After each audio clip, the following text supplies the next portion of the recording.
The wind over Antarctica did not sound like wind. It screamed, a ceaseless, hollow roar that rolled through the endless white, hitting the small Soviet research base of Novolazarevskaya with the force of a living creature. In 1961, the station was little more than a cluster of prefabricated metal huts buried under snowdrifts, isolated, fragile, and cut off from the rest of the world by almost 3,000 kilometers of ice and ocean. Inside, a young doctor named Leonid Rogozov, only 27 years old, tried to sleep through another polar night. But even in his bunk, wrapped in layers of wool and heavy blankets, he knew something was wrong. A pain had been growing in his abdomen, first a dull ache, then a sharper sting that interrupted his work. By midnight, it became a stabbing agony that forced him to curl into himself, breathing in short, hot bursts. He knew this pain. He had diagnosed it before in others. He had studied its progression in medical school. And now, with a cold sweat running down his spine, he understood the truth. It was appendicitis, acute, dangerous, and getting worse. At first he tried to deny it, a doctor's pride mixed with the desperate hope that the body can sometimes heal itself. But Antarctica was not a place where denial lasted long. It was a land that punished hesitation. And as he lay awake, watching the thin metal walls vibrate with the storm outside, he felt the unmistakable progression. Worsening tenderness, a rising fever, nausea, and the creeping dread of what would come next. A rupture, peritonitis, sepsis, and death. There was no plane. There was no rescue. There was no possibility of evacuation. Winter had trapped the base completely. The blizzards made visibility zero, and temperatures fell below -40 degrees Celsius. Aircraft could not land even in good weather, much less in these conditions. There were 13 men at the station, meteorologists, drivers, engineers, geographers, but only one doctor. And now the doctor was dying. By morning, Rogozov struggled to stand. The others knew something was wrong. He was usually calm, disciplined, and meticulous, the type of person who wrote in his journal every night without fail. But now his skin was pale, his movements stiff, his breath shallow. The station leader, Vasily Sorokin, approached him with concern, but Rogozov simply whispered, "I know what it is." The team gathered in the makeshift medical room, really just a small laboratory with a few cabinets, a table, and whatever surgical tools the expedition had brought.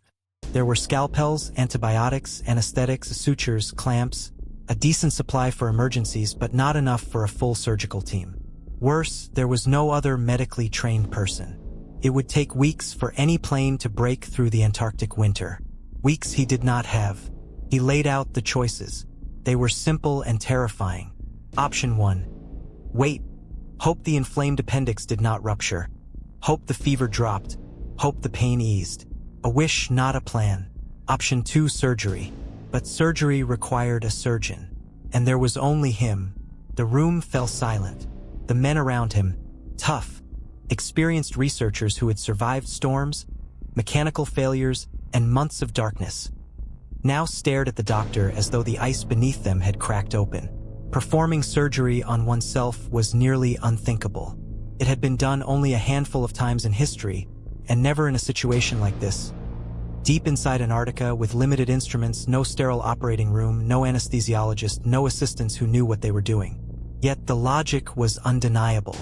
If he did nothing, he would die. If he tried, he might survive. Rogozov closed his eyes, pushing through another wave of pain. The fever blurred the edges of his vision. He felt lightheaded, nauseous. But even now, the clinical part of his mind remained sharp, as if detaching itself from his suffering. He analyzed the situation with cold precision. This was not about courage. This was not about heroism. It was about probability. If the appendix ruptured, he would not last long. And judging by the escalation of symptoms, he estimated he had no more than 24 to 36 hours. He made his decision in a whisper. "I will operate."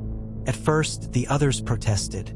Sorokin insisted there must be another way. Perhaps the weather would improve. Perhaps a plane could be forced through. But Rogozov shook his head, gripping the table to stay upright. "There is no time," he said. "I know the progression. I can feel it." He explained to them what the procedure would require: local anesthesia, an incision in the right lower quadrant, exposure of the cecum, removal of the inflamed appendix, control of bleeding, sutures.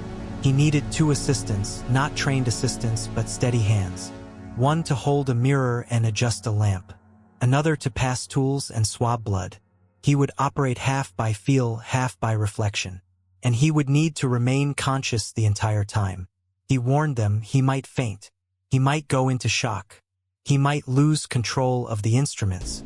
If he started to slip, they were to alert him immediately.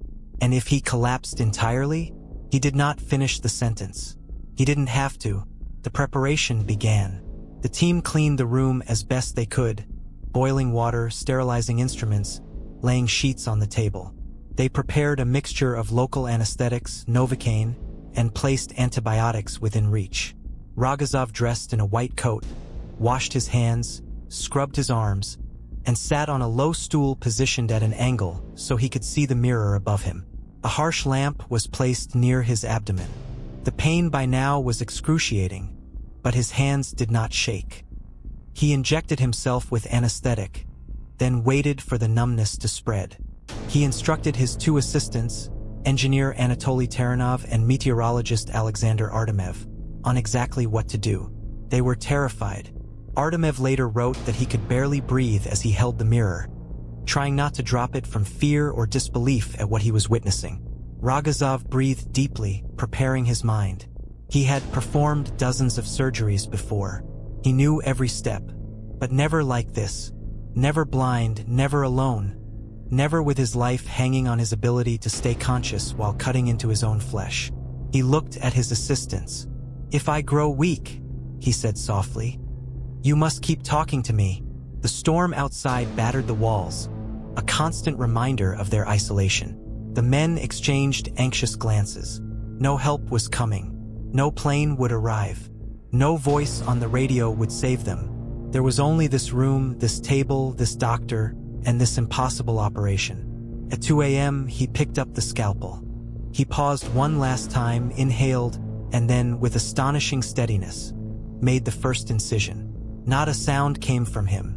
The assistants froze, mesmerized.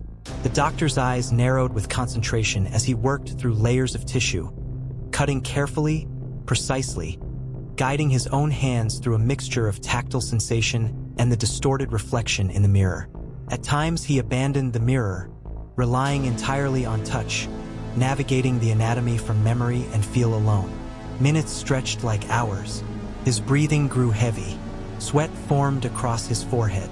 Twice he stopped, resting his head briefly against the edge of the table, fighting dizziness. But he forced himself onward, whispering instructions, maintaining control. Some men are defined by skill, some by courage. On that night in Antarctica, Leonid Rogozov was defined by both. As he continued deeper, he suddenly felt a hot surge of nausea. His vision darkened. He slumped forward, nearly losing consciousness, but Artemev quickly spoke, urging him to stay awake. The doctor shook his head, refocused, and resumed. His voice was hoarse. "I'm going to finish. I must finish." Hours passed. When he finally located the inflamed appendix, swollen, dark, and dangerously close to rupturing, he understood how little time he had left. If he had waited even a few more hours, the outcome might have been fatal.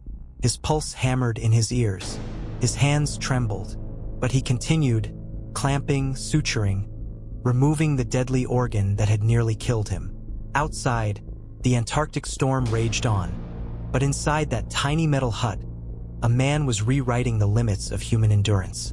And as he placed the final stitches in his own abdomen, he whispered something no one in the room would ever forget. "It's done." The impossible had happened, but the danger was not over. The storm had been building for hours. From the small, reinforced window of the clinic hut, Leonid Rogozov watched as the world outside turned into a blur of white chaos. Snow whipped horizontally, wind screaming against the metal panels of the station like a furious animal. The thermometer had already dropped below -40 degrees Celsius, but the medical officer barely felt the cold. His pulse was too high, his breathing too shallow. His focus narrowed to a single, undeniable truth. His appendix was worsening. At first, he had convinced himself that the growing discomfort was nothing more than stress or exhaustion. Work at the Novolazarevskaya station was demanding, and sleepless nights were common. But as the hour passed, he had recognized the signs. He had seen these symptoms hundreds of times in patients back home. The dull ache migrating to the right lower abdomen, the loss of appetite, the creeping fever, the tenderness that tightened the muscles like a fist. Now the sharper jolts of pain told the rest of the story. He had no time. He stepped back from the window just as another gust slammed into the structure, rattling bolts and shaking loose a sprinkle of frost from the ceiling. Even after months in Antarctica, the violence of the storms still impressed him. The continent felt alive, like a sleeping giant that could wake and crush them all. He placed a hand on the table to steady himself. A wave of nausea rolled through him. Antarctica was not a place where one could afford weakness, and yet weakness had arrived. He opened the small notebook he kept in his lab coat pocket. His handwriting trembled as he wrote, trying to maintain clinical detachment. Day 2 of symptoms: pain increasing, fever rising, suspected acute appendicitis with possible progression to perforation. Evacuation impossible due to weather. Surgery required. He paused. The next sentence felt impossible to write. I will have to perform the surgery myself. He stared at the words, the implications settling upon him like the weight of the Antarctic ice itself. He was the only doctor at the station. Every member of the mission depended on him for survival. There was no pilot who could risk flying in such weather. No ship that could cut through the frozen sea in time. No nearby outpost that had a surgeon available. If he did nothing, he would die, and the station would lose its only doctor. He inhaled slowly, trying to stay calm. Medical training taught discipline, especially when faced with emergency procedures. But this was beyond any scenario explored in textbooks or lectures. He paced across the cramped clinic. Each jolt of pain forced him to stop and breathe through gritted teeth. The hum of the diesel generator outside reminded him that everything in Antarctica depended on fragile mechanics. Engines, heaters, radios, people. He could not fail. A knock sounded at the door. 2 men stepped inside. The station leader, Vsevolod, and the engineer, Yuri. Snow melted off their parkas, forming small puddles on the floor. Rogozov straightened his posture, pretending the pain was tolerable. We need to discuss your condition, Vsevolod said quietly. He looked unusually pale. These men were used to catastrophes, equipment failures, blizzards, supply shortages. But this? Their doctor collapsing? This was different. Rogozov nodded. I know what must be done. The engineer swallowed hard. There must be another way, Leonid. There isn't. The station leader exhaled a long, heavy breath. We can assist, somehow. You'll have to, the doctor said, but only with simple tasks. Handing tools, adjusting the mirror, keeping the area sterile. Nothing more. Yuri stared at the tile floor, voice cracking. We aren't surgeons. I didn't ask you to be, Rogozov said firmly. You only need to keep your hands steady. The men exchanged a look, one of fear, loyalty, and the silent understanding that Antarctica demanded sacrifices. The doctor continued, prepare the surgical table. Lay out the scalpel, clamps, retractors, and sutures. I'll begin as soon as my fever drops. I need my mind clear. Another blast of wind roared outside, shaking the clinic door. The walls groaned under the strain. Antarctica was tightening its grip.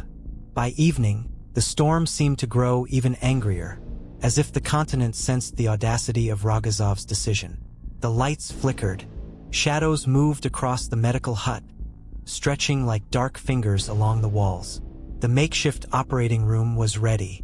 A metal table stood under the brightest lamp they had, covered with sterilized sheets. Instruments sat neatly arranged on a tray. Alcohol swabs, Novocaine, a mirror suspended above the table.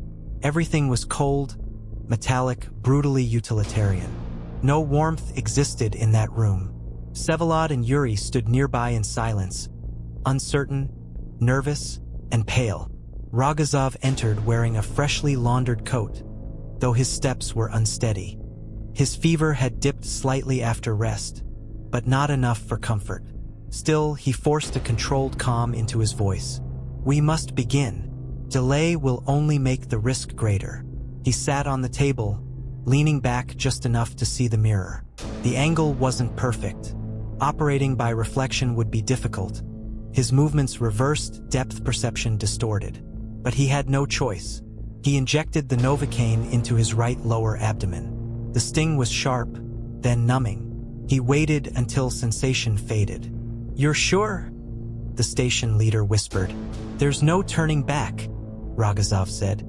He lifted the scalpel. At that moment, the lights fluttered again as the generator groaned outside. A sickening moment passed where everything dimmed, almost died, then steadied. The doctor exhaled slowly. "If the power fails," he said quietly, "keep the lamps close. Focus the light on the incision." Both assistants nodded. Rogozov positioned the scalpel. "This must be steady," he whispered to himself. "Steady." And then, with the precision of a man who had trained for years but never under such unimaginable circumstances, he made the first incision. His assistants flinched, but followed instructions without hesitation. One held the lamp close, the other passed the clamps exactly when asked. The silence was suffocating, broken only by the wind screaming outside and the occasional sharp intake of breath from the doctor as discomfort surged despite the anesthetic. Minutes felt like hours. He worked through the mirror, correcting mistakes in reversed motion, adjusting depth with cautious calculation. Every step required intense focus. Every choice carried the weight of survival. The fever threatened to blur his vision. Sweat began to drip down his forehead. His breathing deepened, but his hands remained steady. He guided the forceps delicately. "There," he whispered. "It should be visible soon." But then he paused. A wave of dizziness washed over him. The room tilted. His vision darkened at the edges. "Leonid?" Yuri asked, voice shaking. The doctor closed his eyes for a moment, breathing deeply, forcing his mind back into clarity. "I'm fine," he whispered. "Keep the light steady." This was Antarctica's test. Not one of physical endurance alone, but of discipline, willpower, and mental strength. Rogozov had faced impossible odds before. Extreme storms, mechanical failures, near-fatal cold, but nothing compared to this battle within his own body. He steadied himself and continued. His voice softened into a focused, almost meditative state. "I must locate the appendix," he murmured. "Carefully, carefully." Outside, another violent gust slammed into the station. Snow battered the walls with relentless force. The continent held its breath, as if waiting to see whether this man, utterly alone in the farthest corner of civilization, could defy the limitations of the human body. And in that small clinic, lit by flickering lamps and trembling hands, the doctor worked. Slowly, deliberately, relentlessly. Somewhere deep below the ice, the wind howled like a warning or a challenge. The surgery had only just begun. The lamp trembled in Yuri's hands. Not from the cold, though the room felt like a refrigerator, but from a fear he tried desperately to hide. His breaths were shallow, uneven. The light in his grip wavered, casting restless shadows across the surgical table where Dr. Leonid Rogozov lay half reclined, half exposed, operating on his own abdomen. The storm outside intensified, roaring with a ferocity that made the walls vibrate. It sounded almost sentient, as if Antarctica itself was pressing in, leaning closer, watching the impossible unfold inside the lonely medical hut. Rogozov exhaled slowly, his voice controlled, almost detached. "Keep the beam steady, yes, right there. Good." His tone wasn't reassuring, it was clinical, focused. A surgeon speaking to assistants who had never once imagined they would stand in this role. Vsevolod, the station chief, stood on the opposite side of the table, his hands hovering inches above the tray of instruments. He had seen emergencies. He had endured disasters. He had survived ice, fury, isolation. But nothing prepared him for this. He stole a glance at the mirror suspended above the doctor. The reflection showed Rogozov's face. Pale but calm, jaw clenched, sweat collecting in cold beads across his brow. His breath fogged the air slightly, a reminder that the heater battled constantly against the Antarctic cold.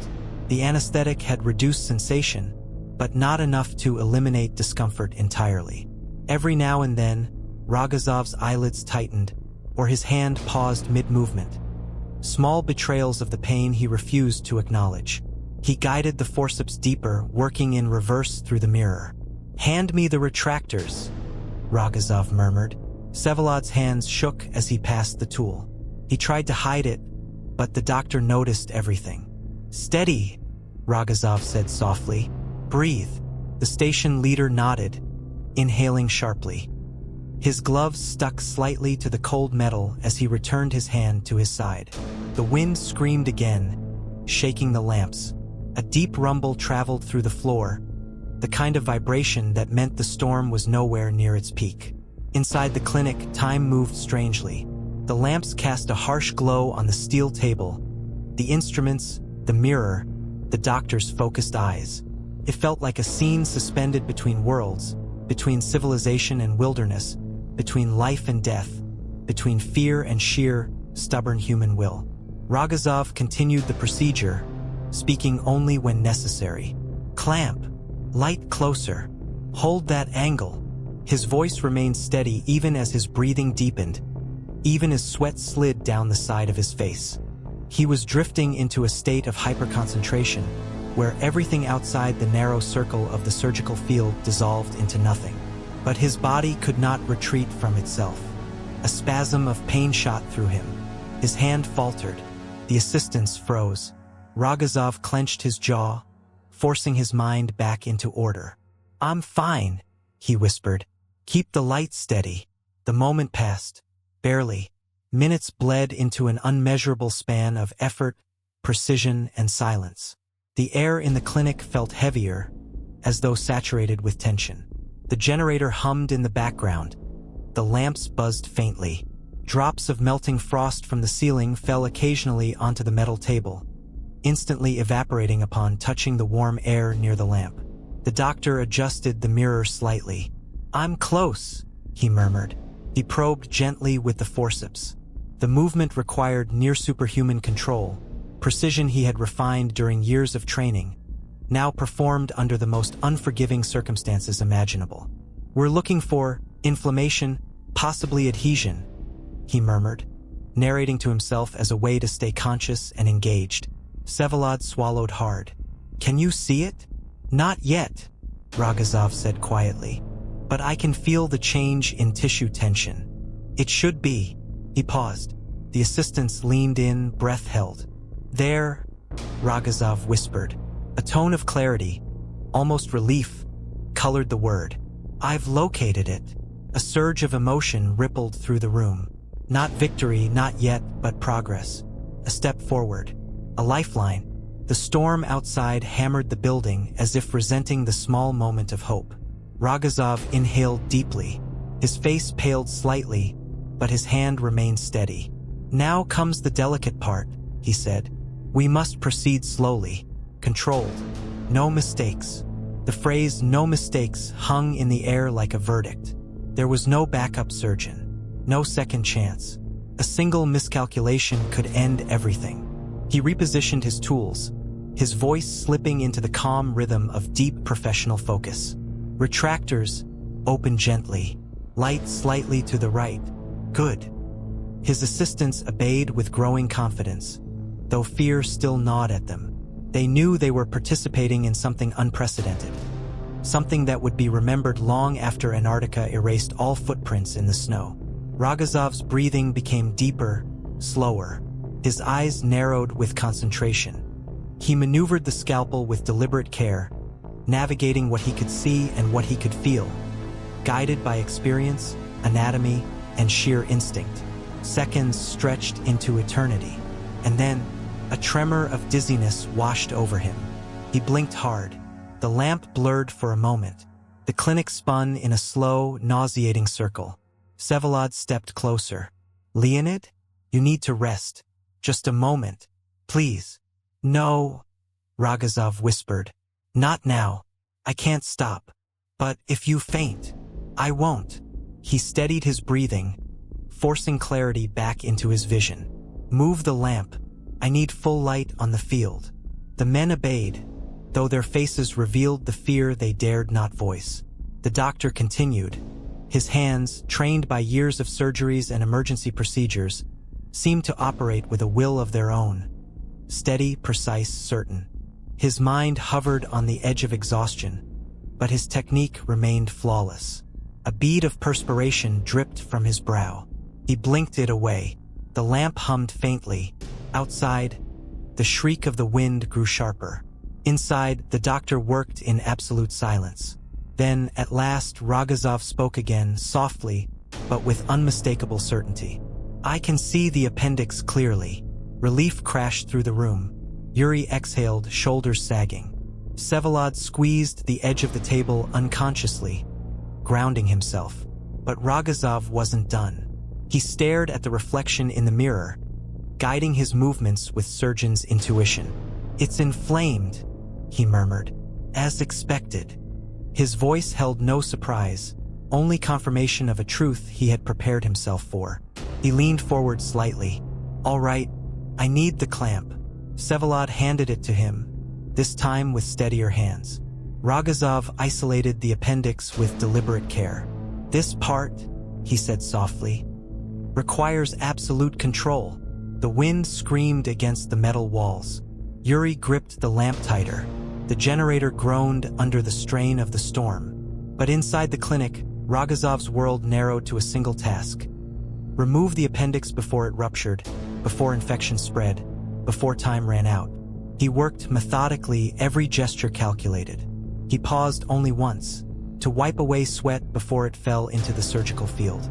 His voice grew quieter, his breathing more labored, but the operation continued. In the mirror, his reflection looked haunted, isolated, suspended between worlds. A man fighting not only his own failing body but the entire merciless environment outside. He made the final cuts. Then, "It's done," he whispered. "Not over, not safe yet." But the appendix was removed. A tiny moment of triumph flickered in the frozen room. The doctor wasn't finished. He still needed to close the incision, prevent infection, and survive the aftermath. But he had crossed the point of no return. He had done what no surgeon had ever attempted on the edge of the world. But Antarctica wasn't finished with him. It never was. And as he prepared for the final stage of the operation, another violent blast of wind hit the station with such force that the lamps flickered, the metal frame groaned, and something outside crashed into the wall. The clinic trembled. The assistants froze. Rogozov inhaled sharply. "Don't lose the light," he said quietly. His voice was calm, unyielding, ready to continue. The operation wasn't over. Not yet. The clinic had fallen into a strange silence. Not quiet, because outside, the Antarctic storm still raged with merciless fury, but silent in the way a battlefield becomes quiet when everyone is too focused on survival to speak. Every sound inside the room felt amplified. The rhythmic hum of the generator, the faint hiss of the heater struggling against the cold, the wet tap of a water droplet hitting the metal tray. Dr. Leonid Rogozov took a long, controlled breath, preparing for the final phase. His skin was now almost translucent under the harsh light. His hair clung to his forehead. His eyes, sharp, intelligent, unyielding, were the only part of him untouched by fatigue. He glanced into the mirror again. The reflection that stared back was no longer just a surgeon. It was something else, something elemental. A man pushing past the limits of the human body and mind, operating not just against illness but against Antarctica itself. "Yuri," he said, voice deeper now, rougher. "Move the lamp closer. I need direct illumination on the lower quadrant." Yuri obeyed, though his gloved hands trembled. The lamp beam tightened on the surgical field, highlighting the area where Rogozov held the needle driver. Vsevolod watched from the opposite side, eyes fixed, as if afraid the doctor might vanish if he blinked. Closing the incision, Rogozov murmured. He steadied his breathing again. The suturing would be slower, more delicate. His muscles were weakening, the adrenaline fading, the pain creeping closer. But he never allowed it to breach his focus. The first stitch went in clean, the second slower. "Leonid," Vsevolod said cautiously, "do you want to rest for a minute?" The doctor shook his head. "If I stop, it will be harder to continue." He didn't need to explain further. Everyone in the room knew the truth. The operation was a race against exhaustion, blood loss, infection, and shock. Any pause could tilt the balance in the wrong direction. Outside, the storm intensified, as if responding to each motion of his needle. Rogozov inserted another suture. He was pale, dangerously pale, but his hands remained steady, guided by sheer will. "What's your status?" Yuri asked impulsively. Rogozov almost smiled. "My status," he said faintly, "is that I'd like to finish this while I can still see." He meant it literally. His vision was blurring at the edges, darkening slightly each time he exhaled. He blinked it away. Focus, needle, thread, tie, cut. Every movement precise, practiced, but slowed by the toll of the self-imposed procedure. The lamps vibrated again as the wind crashed against the building. Vsevolod stepped closer. "You're halfway through," he said softly, describing what the doctor already knew but perhaps needed to hear. "The sutures are holding perfectly." "Good." Rogozov inhaled sharply. A flicker of discomfort crossed his expression. "We continue." Another stitch, another knot, another flash of pain he refused to acknowledge. Minutes passed like hours. The storm kept attacking the metal walls. Sharp blasts, low groans, rattling shutters. The entire outpost felt like it might tear free from the ground. Yuri wiped sweat from Rogozov's temple, careful not to disturb his concentration. "Thank you," Rogozov whispered. The assistants exchanged a quick glance. Something had shifted in the room. The fear was still present, of course it was, but something else had taken hold too. Respect. Awe. A sense that they were witnessing one of those rare moments in history when an ordinary human being does something extraordinary because there is simply no alternative. Rogozov inserted the next suture. His breathing hitched. Vsevolod leaned forward. "Leonid." "I'm fine," Rogozov said, though his voice faltered for the first time. Yuri adjusted the lamp again, trying desperately to compensate for the doctor's growing fatigue. "You need water," Vsevolod said. "Later," Rogozov muttered. "Leonid, you must." "Later," he repeated, sharper. The station leader fell silent. The doctor's determination was a force stronger than the storm. At the three-quarter mark, a sudden chill swept through the room as the heater sputtered. The lamps flickered. The generator's hum dipped dangerously low. All three men froze. "Power?" Yuri whispered. Rogozov didn't look up. "It's the wind hitting the intake again. It will stabilize." But the slight tremor in his voice betrayed his concern. Losing power at this stage would be catastrophic. Seconds stretched. The generator coughed. The lights dimmed. The heater clicked off entirely. The storm howled, rattling the windows like claws scraping glass. Then, the generator surged back, whining but working. The lights steadied. The heater sputtered and restarted. Yuri exhaled loudly, collapsing slightly as the tension melted from his shoulders. Rogozov didn't react. He placed another suture, and another, but now a slight tremor crept into his left hand. "Leonid," Vsevolod said gently, "you're shaking." "It's nothing," Rogozov whispered, but it wasn't nothing. His body was approaching the edge. He paused just long enough to close his eyes and breathe deeply. Once, twice. Yuri tightened the lamp beam again. The doctor resumed the stitching. His voice dropped to a whisper. "Two more, maybe three." The assistants leaned in, almost holding their breath. The storm pounded the station again. The final sutures went in. Slow, precise, painful, beautiful. After the last knot was tied, Rogozov let his hands fall to his sides, chest rising and falling in slow, deep waves. He closed his eyes again, His jaw unclenched. His skin, slick with sweat, seemed to melt into the dim light. "It's done," he said quietly. Yuri lowered the lamp slightly, relief softening his expression. Vsevolod placed a steadying hand on the doctor's shoulder. "You did it." But Rogozov shook his head weakly. "I still need to dress the wound." "Leonid," Vsevolod said firmly, "will do the dressing. Tell us what to do." For the first time in hours, the doctor did not argue. He exhaled and nodded faintly. The assistants moved quickly and carefully, following his weakened instructions. They irrigated, bandaged, reinforced, taped. Their hands were clumsy at first, fear still threaded through their movements, but determination steadied them. Rogozov watched, not as a surgeon now, but as a patient. His eyelids drooped. The tension in his shoulders collapsed. Exhaustion swallowed him like a tide. When the dressing was complete, Vsevolod helped him sit up. "You need rest," Yuri said softly.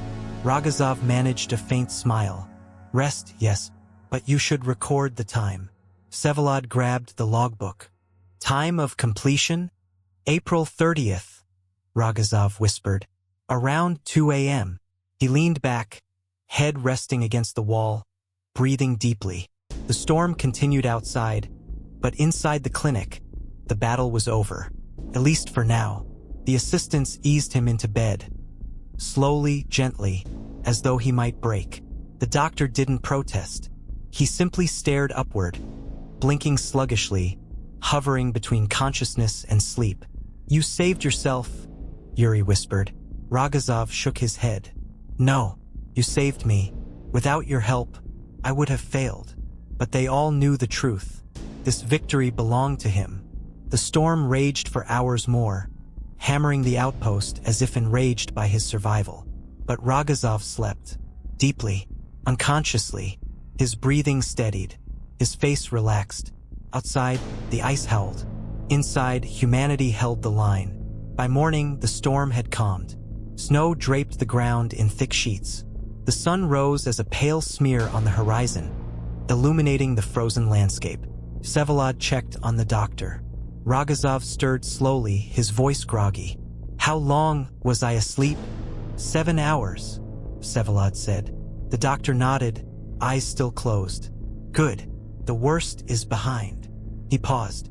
But the fight isn't finished. He knew infection could still take him. Complications lurked. Antibiotics were limited. Antarctica was relentless. But he had given himself a chance. The impossible part was done. The rest was survival. And yet, as he drifted back into sleep, one thought echoed silently through the cold morning air. I performed surgery on myself. In Antarctica, during a storm, history would remember it. But he didn't do it for glory. He did it because there was no one else. Because the frontier demanded the unthinkable. Because Antarctica doesn't forgive weakness. Because the human will to survive is stronger than any storm. The night had been long, terrifying, unimaginable, but Rogozov had endured, and the world would never forget.